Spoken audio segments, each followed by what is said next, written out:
Frequency. See, frequency, if you even without your knowledge of sound waves or physics, if you generally speak of the term frequency, what if I say that your exams are very frequent in nature?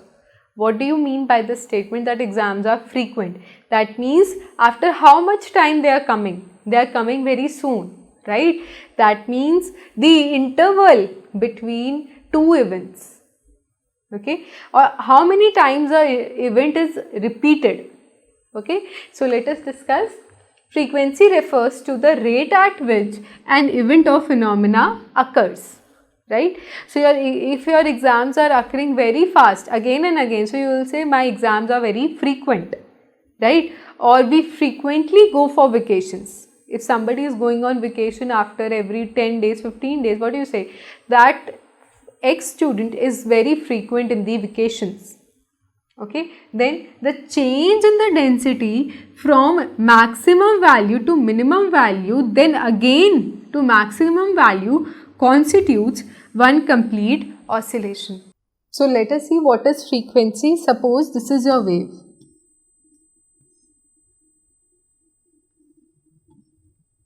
Okay. So the change in the density from maximum value to minimum value, then again to maximum value, constitutes one oscillation. That means from here to here. First maximum value, then second maximum value. This portion, this blue portion is your one oscillation. From one maximum to the second maximum constitutes one oscillation. Okay. Now see.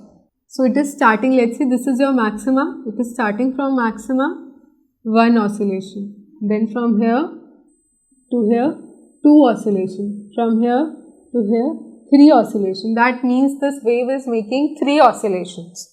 Okay. Therefore, now in the context of sound, frequency represents how many oscillations or cycle of compression and rarefaction occurs in a given unit of time. If suppose the entire part is taking place in 1 second, so I will say frequency is 3 seconds inverse because I have 3 oscillations in 1 second. Okay. So that means frequency is what? Number of oscillation in 1 unit time. This definition is very important. Okay. Then the frequency of a sound wave is determined by counting the number of compressions or rarefaction that passes a specific position, a specific point in a given unit of time. Okay. So that means either you can work with the term compression and rarefaction or you can work with the term maxima or minima. Okay. These are your two maxima. So one oscillation means two maximas are occurring. Okay. Now, this is also very important. The frequency of the sound wave is denoted by Greek letter nu. Okay, this is not V. This is like this. Nu. Okay, and is measured in hertz. Very important. SI units is hertz, which is the SI units for frequency. So, this is the symbol nu. This is the SI unit. Definition is also clear to you. Okay.